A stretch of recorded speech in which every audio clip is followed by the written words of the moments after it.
Greetings to our Facebook, YouTube, and Twitter audience. My name is Clifton Addison, and I'm the Coalition Director for the Florida Democratic Party and moderator for the panel this evening.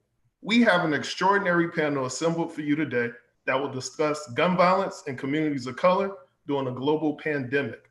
This issue is near and dear to my heart because I am a survivor of gun violence. Last year, I was shot 3 times in a road rage incident, which required me to take 6 months off from work to recover and learn how to walk again in the community I grew up in.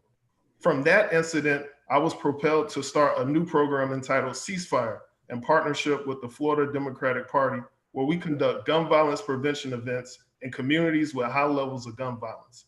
A hot button issue in the news today is how Blacks are disproportionately impacted by the coronavirus pandemic. This panel will discuss gun violence and the cause and effects of the coronavirus on the Black community. In Illinois, 43% of deaths and 28% of cases are African Americans, yet they only make up 15% of the state's population. Another state, Michigan, a third of people testing positive and 40% of deaths are African American, yet they only make up 14% of the population. In Louisiana, about 70% of those who have died are African American, even though they only make up a third of the state's population. And now gun sales are soaring across the state and the country. These are numbers we must take seriously. Throughout the panel discussion, we will welcome everybody watching this at home to reply with your questions, and we'll have a Q&A at the end to try and get through as many questions as we can. Now, let's have a moment of silence for everyone who lost their life to gun violence and the coronavirus.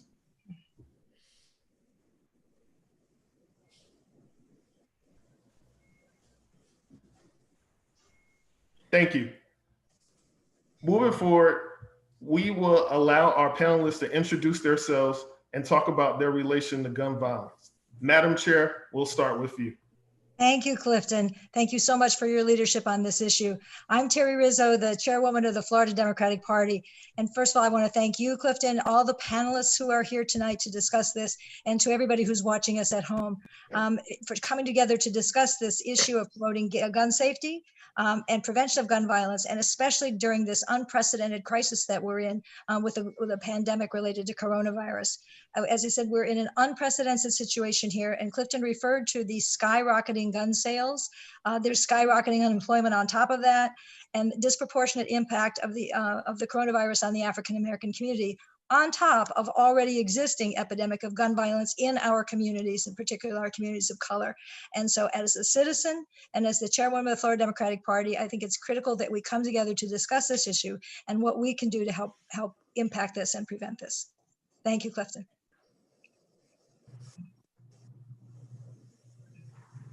Mr. Rawlins, we'll move to you next. Good evening, everyone. I'm Wayne Rawlins. I am the project manager for the Miami-Dade County Anti-Violence Initiative. It's a very robust initiative that has street outreach workers, case managers, working with the National Network for Safe Communities out of New York, John Jay College, and intervening with those that are most likely to shoot or be shot. Particularly right now, our focus is in the Liberty City and Brownsville area of the heart of Miami-Dade County. Thank you, sir. Senator Brandon. Thank you, Clifton, for your advocacy in this area. Thank you to the party for helping you with that advocacy. And thank you for having me for the second time on one of these panels. This is an issue that is very, very, very near and dear to my heart. You know, as someone that grew up in the same community that you grew up in, Clifton, and have experienced friends that have gone through the same thing that you have and been, you know, close to it actually happening to me, and understanding exactly what random gun violence means to someone and what it is meaning to the people that I represent every day. I don't take that lightly, and I'm very happy to be here, and also happy to be able to bring awareness to how this affects our community. The long-term effects on the violence, the long-term effects on the increase in gun sales. All of these things are the type of things that we will find out exactly what it really means going in the future, but they're the type of things that begin, they're the things that can begin and start what I guess you could call a pandemic in our community. So thank you very much for having me, and I can't wait to begin the discussion. Thank you, Senator. Moving forward, Representative Jones. Thank you so much, and thank you to all the panelists here. It's a pleasure to be able to join you all again, to Clifton for your work on this very important issue, and to Terry, the leader of the party, for even allowing you this opportunity to be able to continue this conversation that I know that is so important.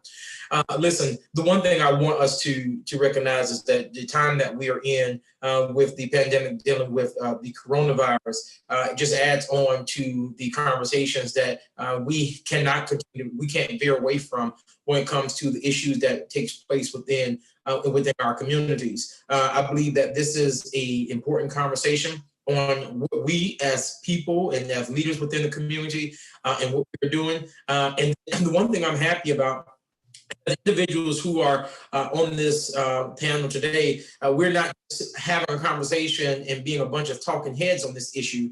These are individuals who actually, whether it was filed legislation when it comes from our perspective, or individuals who are on the ground, such as Wayne, Antonio, and Kevin, who are working within this issue. So yeah, I'm looking forward to us having this conversation, looking forward to see what happens after we get off of this call, because even after Corona, we still have an issue within our communities that need to be dealt with. And so I'm happy that we're having this conversation today and looking forward to the dialogue. Thank you, Representative. Mr. Siddell.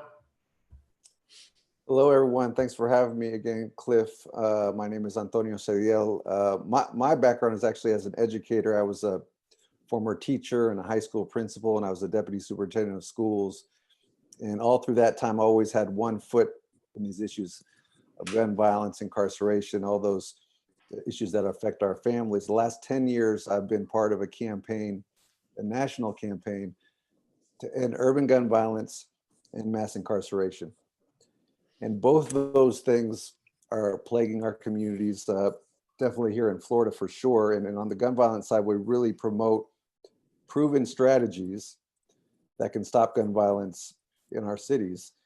And a lot of our work is making sure people understand that there are proven strategies which can be enacted right now. So I'm really happy that we're having the opportunity to talk about this. Thank you, sir. And last but not least, Mr. Chambliss.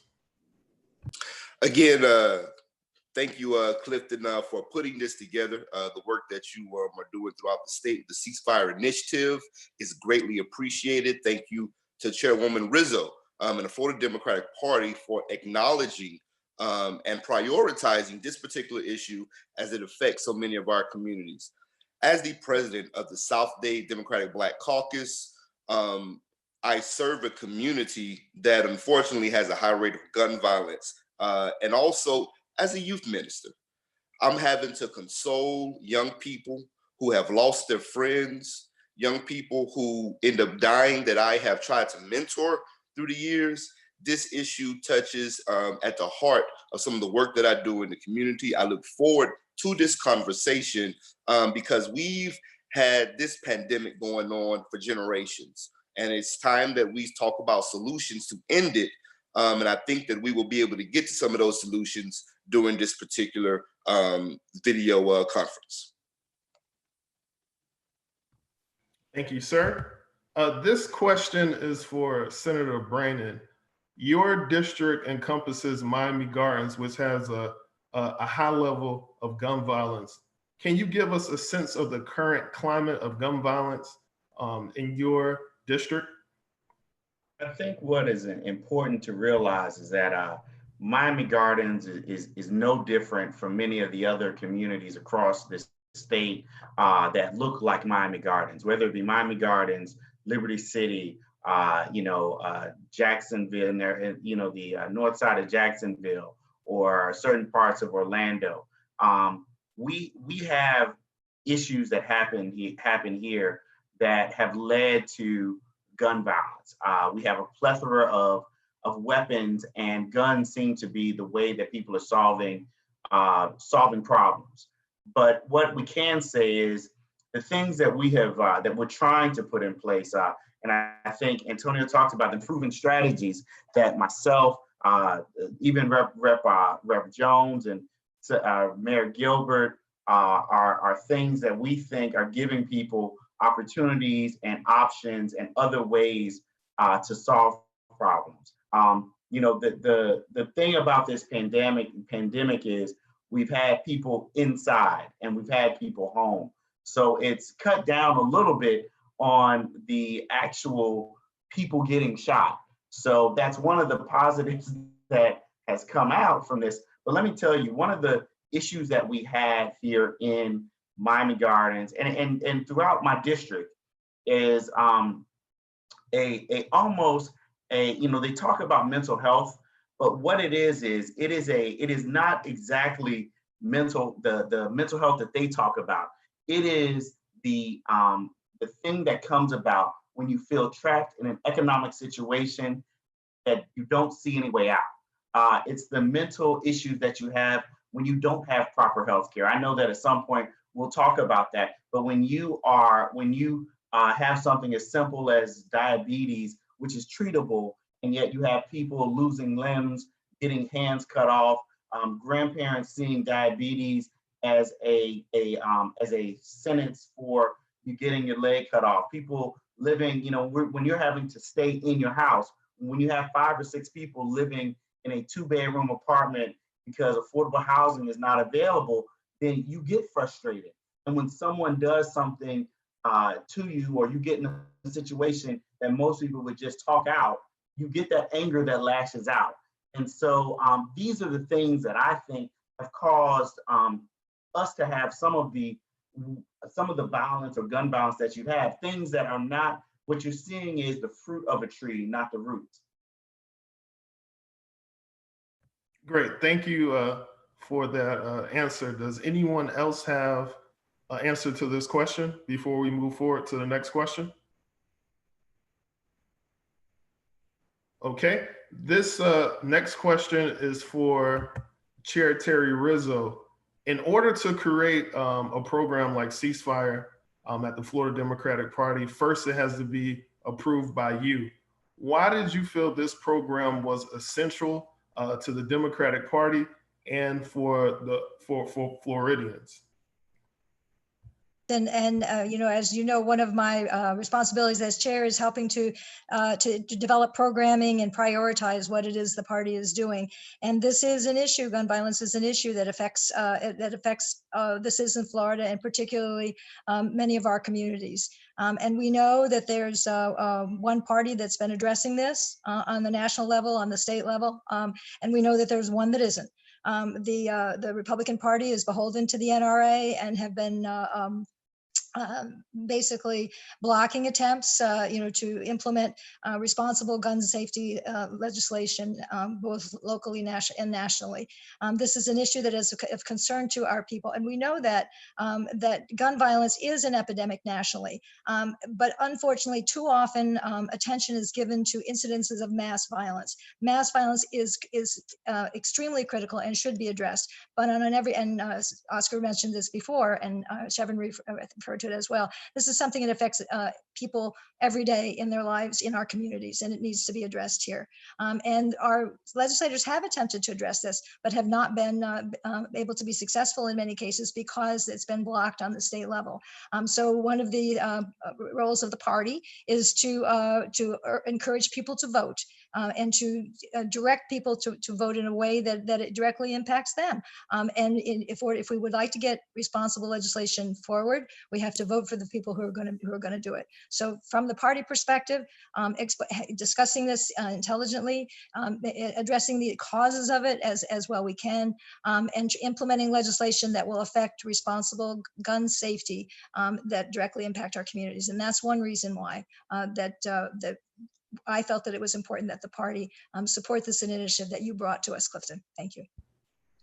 Thank you, Madam Chair. And you said something very important. We need to vote on people in office that's going to, you know, be responsible and take the needs of the people of Tallahassee. Representative Jones, we have folks watching from across the state who may not follow your particular legislation, but it would be great if you could talk to us about some legislation you have championed in Tallahassee that impacts gun violence. I appreciate that, Clifton. One of the things that we did last year, not last year, this past legislative session was House Bill 201, which was the Urban Gun Violence Task Force bill. Now, mind you, the bill in its true form was written identical for how after the Marjorie Stoneman Douglas Commission bill. Our idea was that, you know, if we could look at what they did and model it for the urban community, then there should be no problem, because we knew after February 14th, that was an issue that, you know, we all agreed that we needed to figure out what was the best thing for us to do to deal with school safety. And we did that.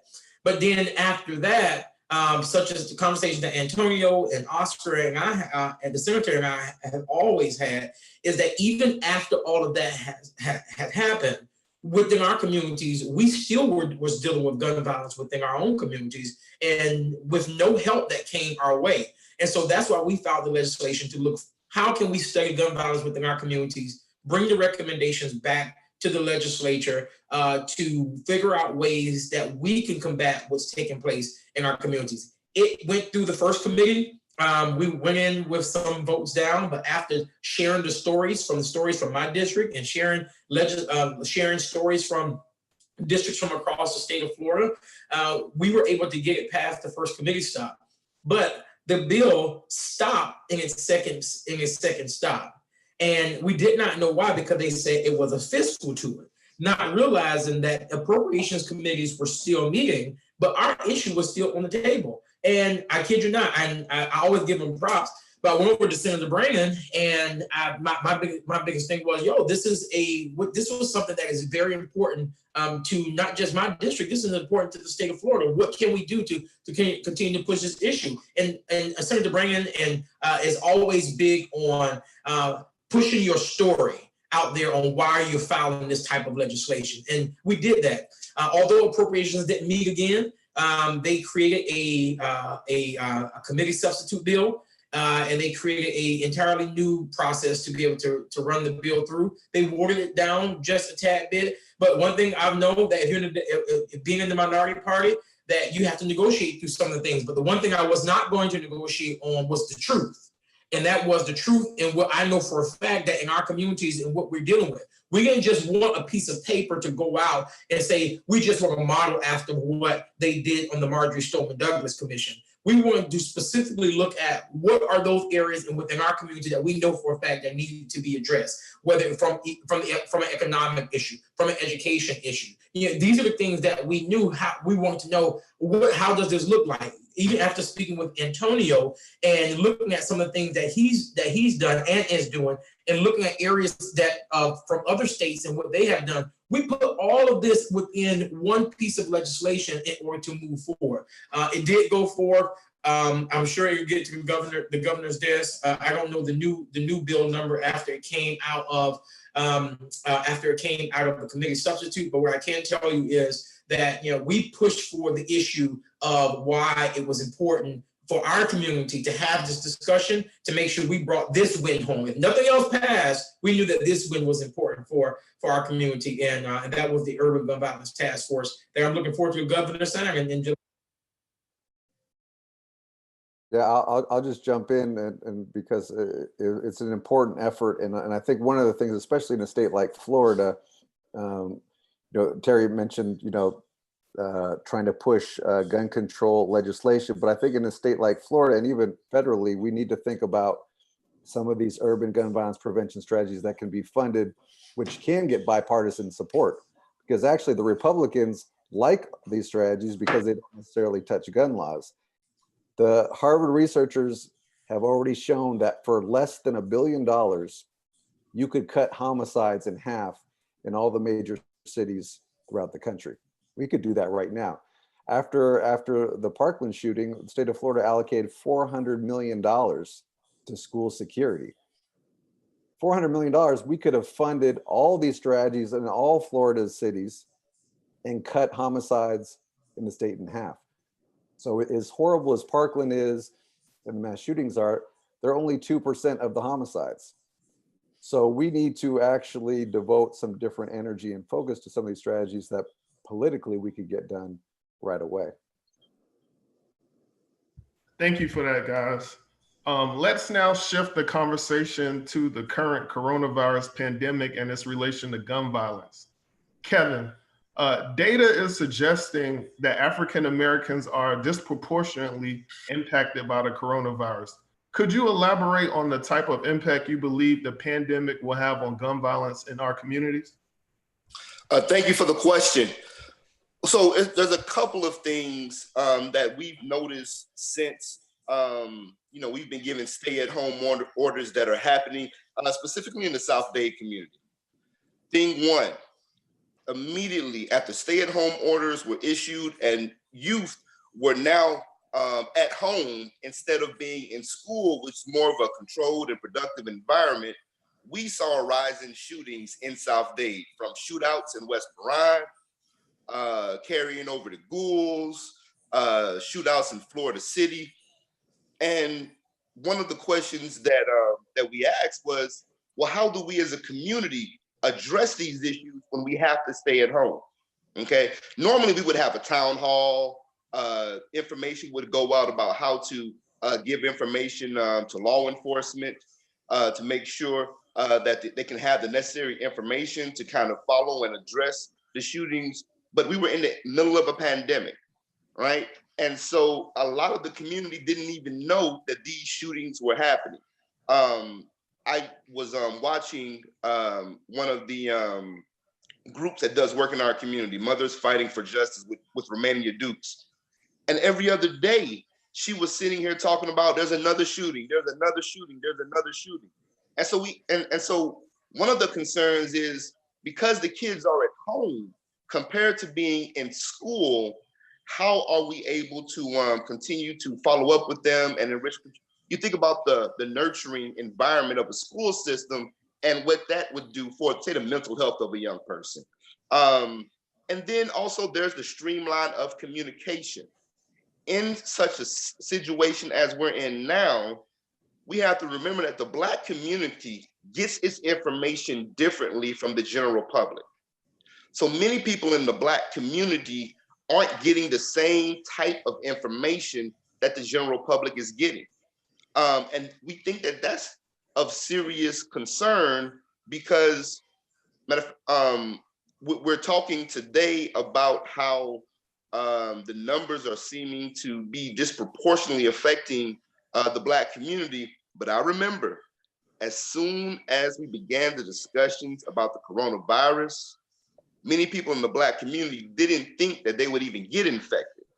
And so miscommunication in our community, I think, is a crucial issue that we have to address. Also, when it comes to the healing portion of gun violence.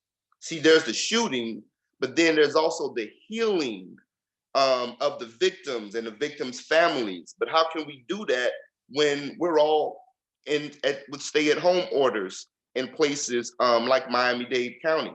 There was a mother who lost a young daughter to gun violence recently, and she was worried because they couldn't, the funeral parlors couldn't really effectively,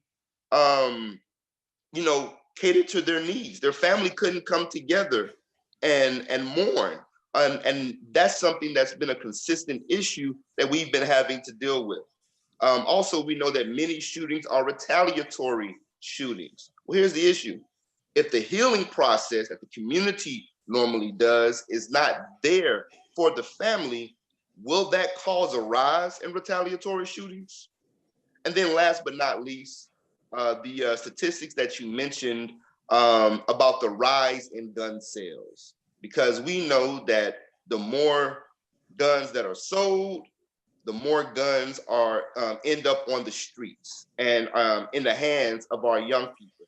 And we haven't been able to to stop that. So knowing that now there are more guns on the streets that aren't being tracked, that aren't being, that we're not keeping up with, will more young people have access to semi-automatic rifles now because of that increase in sales? We think that there's going to be some long-lasting effects because of the way that the community has had to adjust to this epidemic. And I think that we're going to have to keep our hand on the needle, or keep pushing the issue and making sure that this issue isn't lost, because, and praise God for all of our elected officials and community leaders, they are in the middle of a pandemic and this is their number one talking point. This is what they're talking about. And they should be talking about it and addressing it. But we want to make sure that we're not forgetting about the pandemic of gun violence, because even though there are stay-at-home orders, the shooters are not staying at home. And we still have to make sure that our community is protected. Thank you, Kevin. Does anyone else have any reflections on that question? Yeah, I want to pop in just for two seconds, just to piggyback just a little bit, because your question, when you're looking at the coronavirus pandemic and how it plays into the Black community, I think it's very important that we point out, as we talk about gun violence, as Kevin spoke about, I think it's also important for us to speak about that the reason why we see this uptick in the numbers within the African American community is not the fact that the coronavirus is here and now Black folks are the ones who are mostly affected based off whatever, right? Yeah, this is a discussion on a healthcare issue. This has always been a healthcare access issue when it comes to the Black community. Look at the number. Let's look at Chicago. The New York Times just put forth today, 43% of the individuals who 43% of the individuals dying from coronavirus are Black. 28% of those individuals are those who are being tested. Right? Those numbers just don't match up. If you come down to South Florida, those numbers are the same. You go on the Department of Health website. The Department of Health will show you the number of cases, and then they break it down by the race, ethnicity, and everything. But those are individuals who can actually go get tested. What about individuals who don't have access to go get tested? What about Liberty City? What about Little Haven? What about West Park? What about these areas who don't have the type of access that these individuals have? Thank God for Leader McGee for bringing testing down to South Dade. It was needed because it is a saturated Black area. So when we're talking about this pandemic and we're talking about African Americans and why this uptick looks the way it does, it's an access issue. It has always been an access issue, and the coronavirus is what is shining a light on healthcare access in our community. Can I say one thing as well, Clifton? Let's also talk about what the stay-at-home orders mean, right? And who are essential workers, right? Right. The bus drivers are driving around, and let me tell you, a lot of the bus drivers live in my district. Yeah. And they got to go to work. Nurses, a lot of them live in my district. They got to go to work. Yeah. And what you'll find is many people in our communities are having to go to work. And so they're out there being exposed anyway.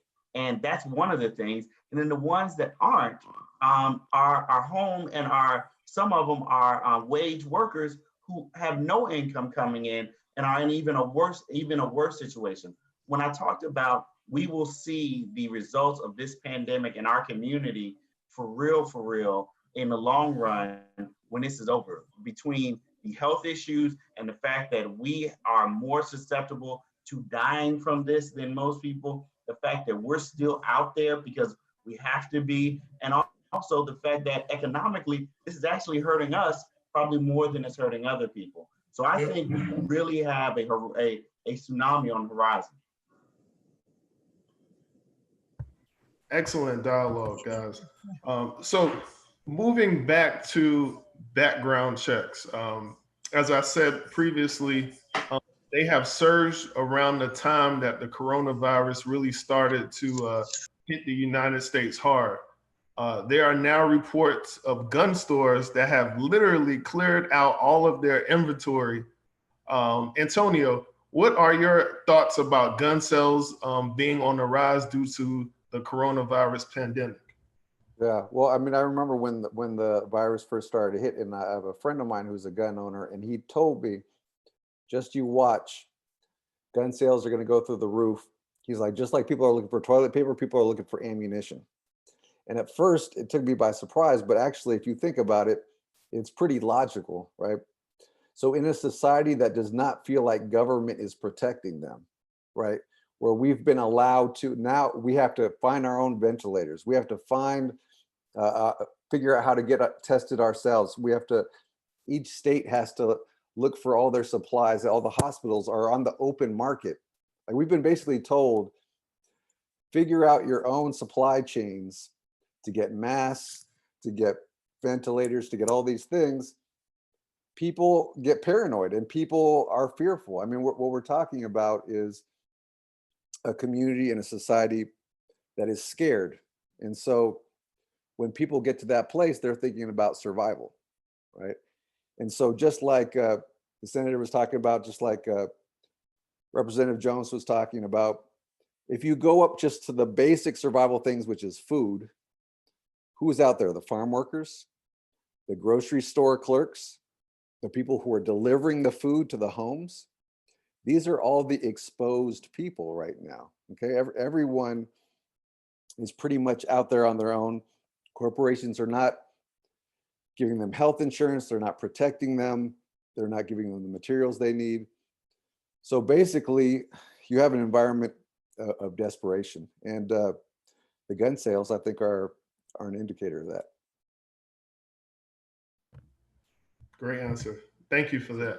And so actually, so I'll do a quick plug. So we were talking about this off air before, but so Live Free, the national campaign I'm a part of, we started a fundraiser to raise over $1 million to get masks for people on the street, people who are incarcerated, essential workers, all these folks who are unprotected. And we're going to be delivering them out so that people get access to it. We're at that point where we have to raise funds privately to protect vulnerable folks. Thank you for that, and thank you for all the great work you're doing around that issue. I just want to remind all of our viewers on Facebook Live, Twitter, and YouTube that we're collecting your questions to ask our panelists. And we have a question from Robert H. And his question is, why not address mental health as it relates to gun violence? So Mr. Rawlins, what are some of the policies and investments in mental health that we need to see in Florida that we aren't seeing today?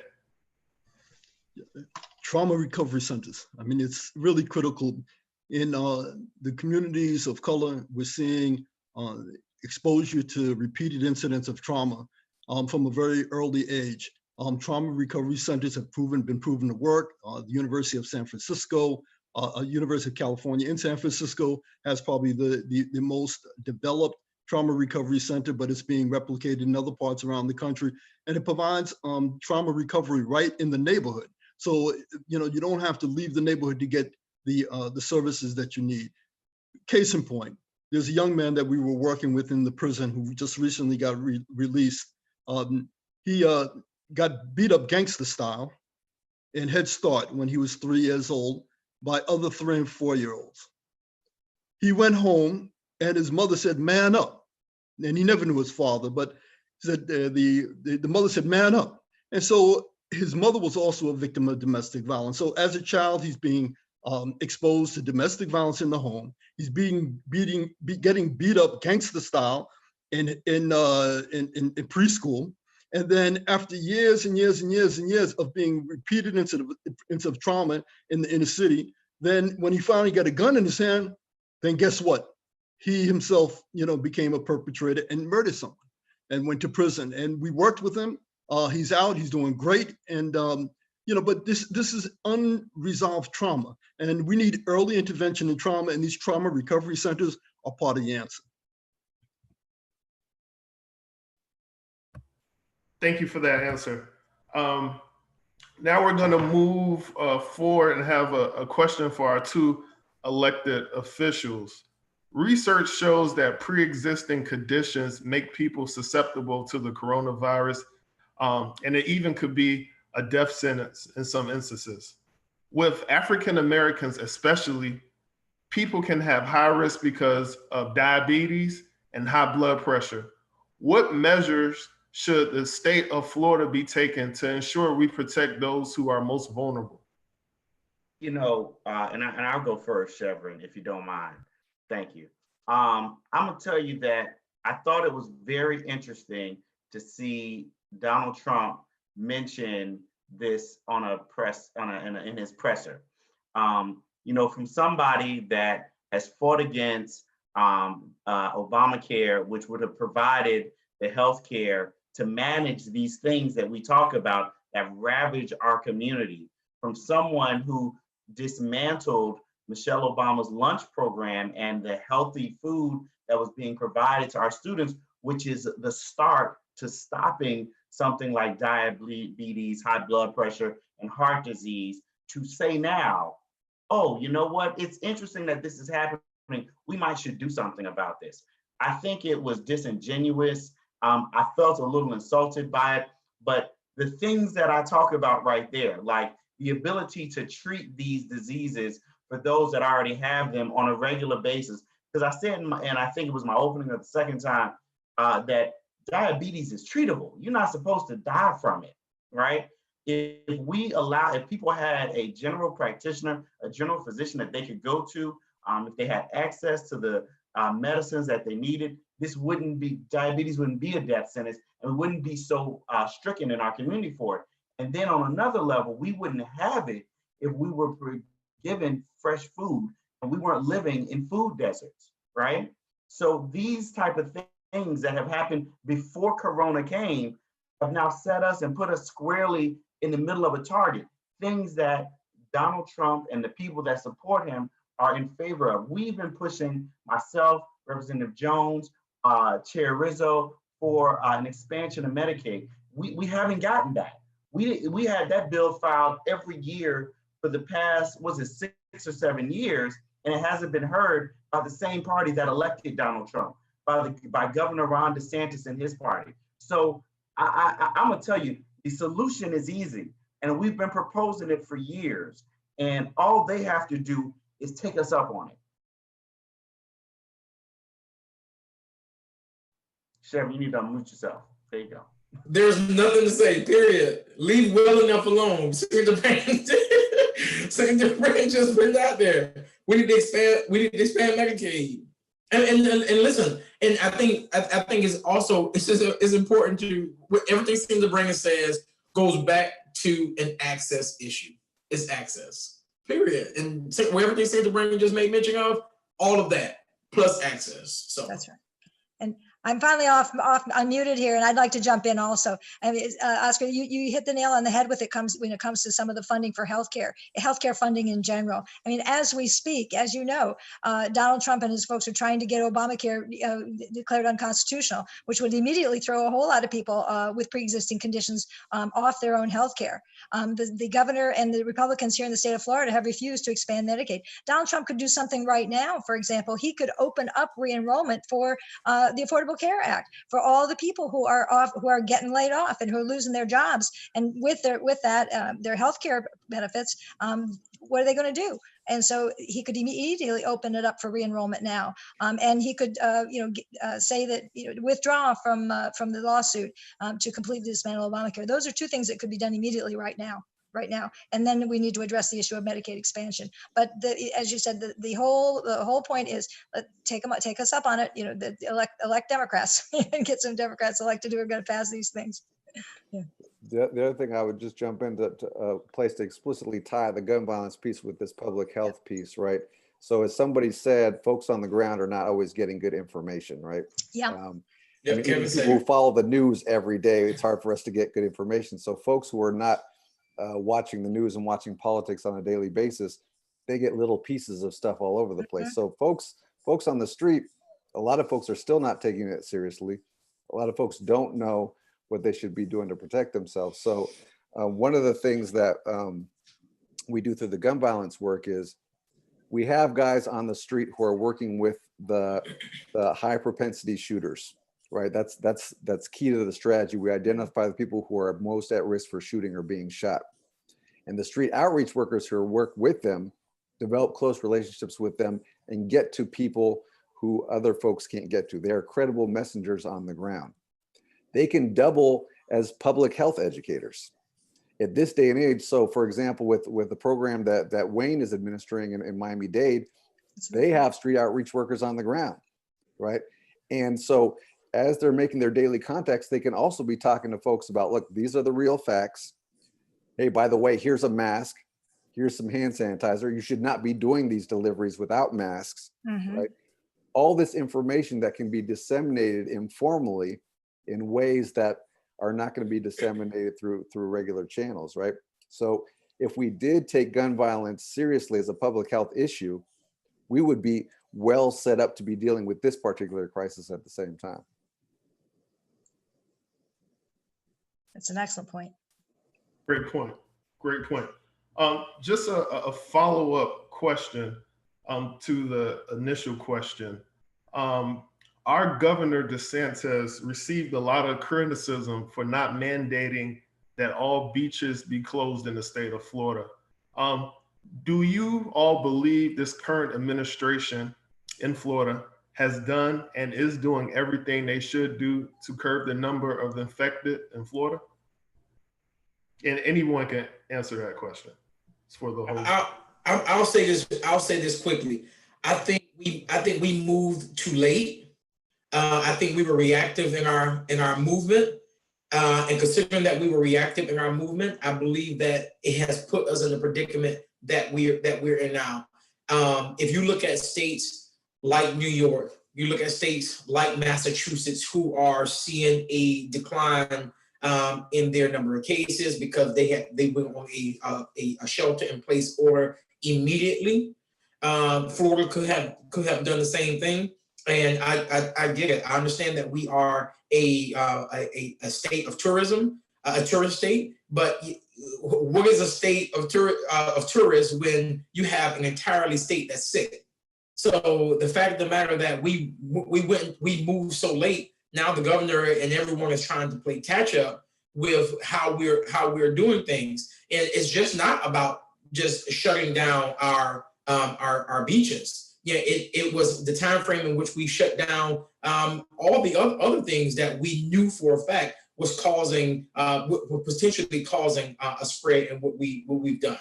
And so now we're trying our best to figure out what was the best way to do it. And now we're stuck with the reality of individuals not working. You have over 1.4 million service workers. 400,000 of them are currently not working, probably more working. And so now we're in a predicament where unemployment systems are not working. I know they said they just spent $27 million, a system that still doesn't work. And so we all of a sudden we're playing catch up, which is disappointment. And truth be told, a lot of those individuals are in my district. A lot of those district people are in Senator Brandon's district, who are calling our offices on a daily basis because they need help. It's across the state of Florida.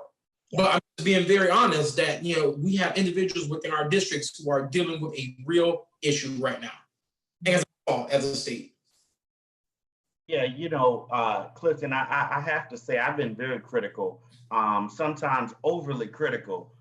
But let me say this: I would have preferred for us to be to err on the side of doing too much and us trying to catch up like we are right now. Right. A lot of times, and what I see happening right now is politics is being played with this disease, right? We're pandering to Donald Trump. We're pandering to the right. We're pandering to make sure we're pandering to the chamber, right? People are dying right now, and you can't make a political ploy, a political speech, a political stance on the backs of dead people or the facts of people possibly dying. What was happening, I think, in the beginning was people in Broward County, Miami-Dade County, and urban cores were getting this disease. And people in places like Lake and Citrus and Pasco weren't getting it. And those are the people who I think the governor and Donald Trump were speaking to and listening to. And they were saying, I don't care about a bunch of people dying in Broward County. Unfortunately, a bunch of liberals in Broward and Dade County dying. But see, coronavirus doesn't work like that. It is a disease that kills everybody, whether you have a D or an R, whether you live in an urban company or urban community or a rural community. And what will happen is when it eventually spreads to the rural communities, it will hurt them even worse. So playing these politics on the front end will end up hurting the same people they were pandering to. And that is, to me, a travesty and something that I think is going to be hard for people in the end to live with when they look back on what has happened. I agree with you, Senator. I believe that lives are more important than politics. We're going to take a question from our Facebook Live audience. Rachel asks, are women and children at greater risk of gun violence as there is an uptick in stay-at-home orders? And also, what can parents do to secure firearms with children at home, with schools being closed? Yeah, Clifton, we have definitely seen an uptick in domestic violence in Miami-Dade County, and it's an issue that's happening all over the world as a result of this, the virus. So, you know, people have to get back to being responsible parents. They need to be able to treat their significant others with respect and with dignity. And if you do have a firearm in the home, make sure it is secured, you know, under lock and key. If you do have particularly if you have small children in the home, so that they are also not able to access those firearms and have accidents happen in the home. We tend to find that homes that have firearms in it are more likely for someone that's in that home to be shot by someone that's also in that home. So, you know, we need to be responsible gun owners if we do have a gun, and we need to be responsible family members and be respectful and never, ever, ever, you know, put your hands on another one of your family members in a harmful way. I also can add to that the Moms Demand Action, they're actually delivering safety like clips or something for households that if you get in contact with, I know Nancy Fry, I don't know if she listening, but Nancy Fry, they have a lot of them and they're delivering them to households. So if you need like a safety clip, then a trigger lock. Safety lock. Thank you, Senator Brand. There we are. I appreciate you. Thank you. That's why we friends, my friend. Moms Demand Actions they have safety locks.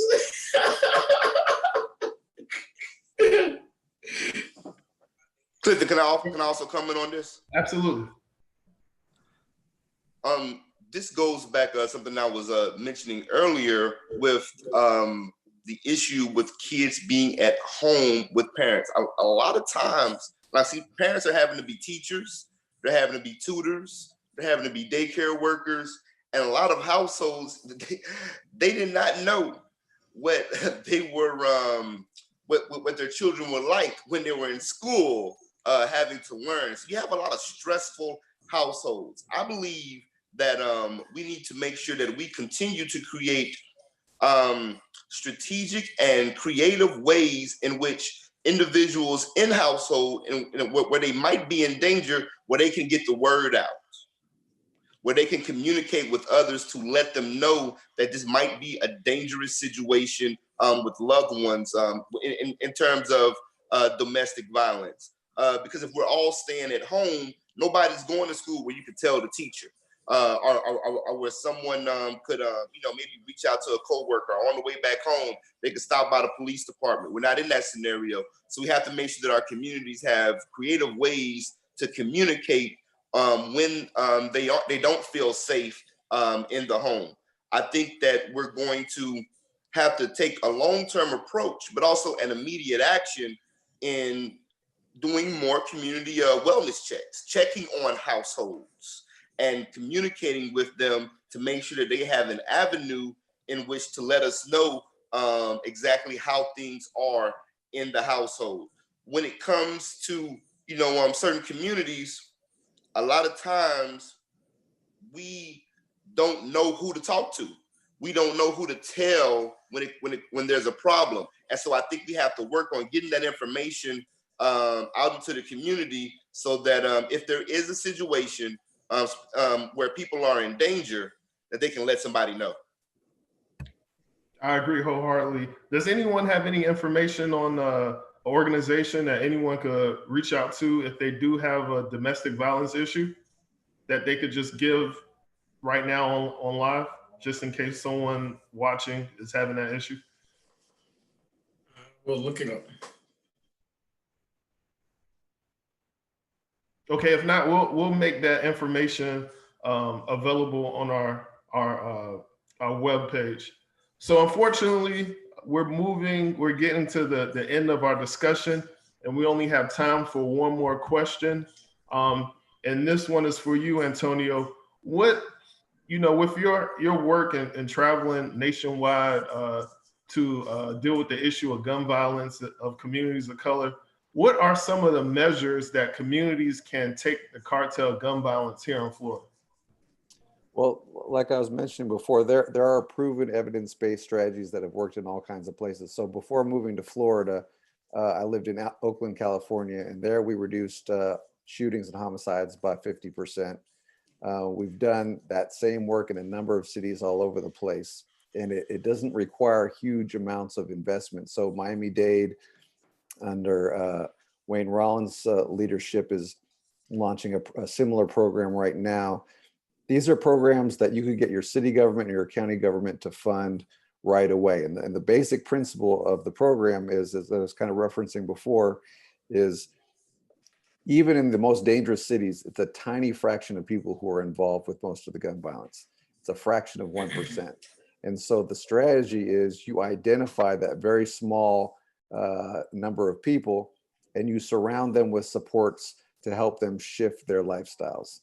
And there's a lot of nuances to the work, but that's the essential principle, and it's worked over and over and over again. The problem is political will, because when we talk about gun violence in this country, we're almost always talking about the mass shootings, which I mentioned are only 2% of the shootings. And so what we end up doing is we ignore Black and brown lives in the process, because the vast majority of the shootings are happening in Black and brown communities every day. They don't get the press, right? But because most policymakers, most journalists, most people controlling the narrative don't live in those neighborhoods, what's top of their mind is my child or somebody in my family could get shot at a mall or a school. And so those mass shootings scare me.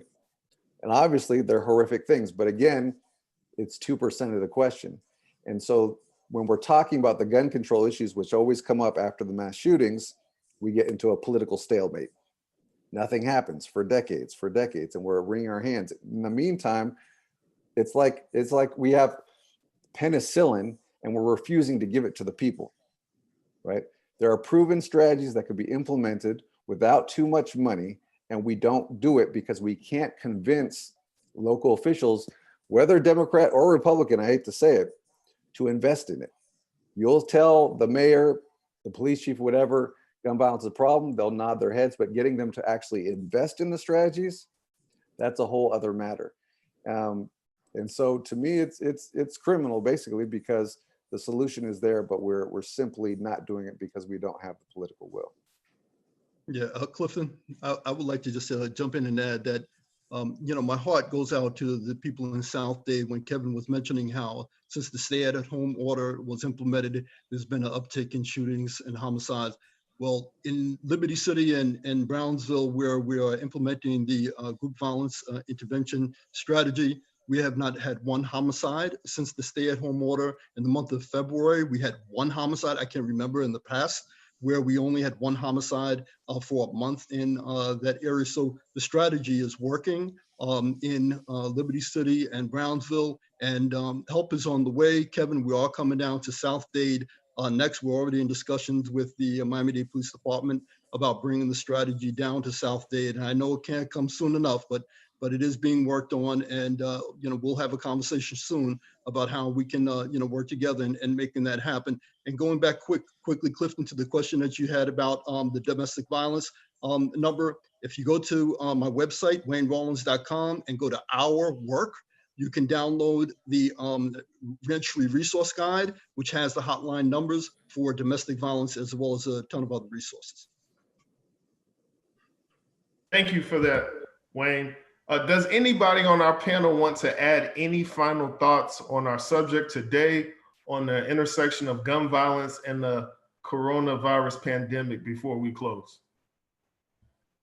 I think it was great. I just want to give the number for the 24-hour crisis hotline for domestic violence. It's 1-800-500-1119. That's 1-800-500-1119. And that's the Florida 24 hours domestic violence crisis hotline.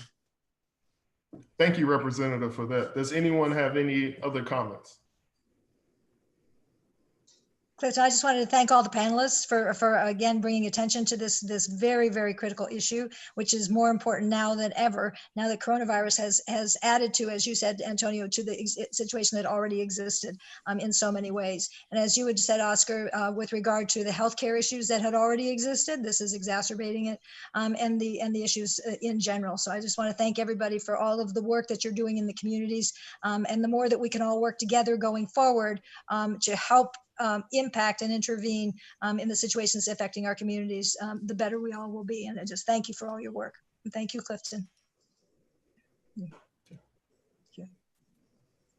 Well, that brings this panel discussion to a close. I want to thank all of our panelists for taking times out of their busy schedule to join us this evening. And I also want to thank everyone who's watching at home via Facebook, YouTube, and Twitter. I hope everyone's staying safe during this pandemic. And if you're interested in learning more about the ceasefire and joining future ceasefire conversations, be sure to like and subscribe to the Florida Democratic Party on our social platforms.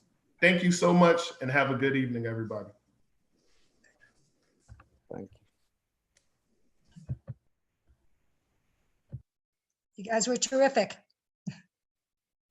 Thank you, everybody. Thank you, Terry. Thank you, Cliff. Thank you, Terry, and everyone else on the call. I really do appreciate you bringing light to this issue and prioritizing it during these difficult times. Thank you. Thank you. Good night, everybody. Okay. You off?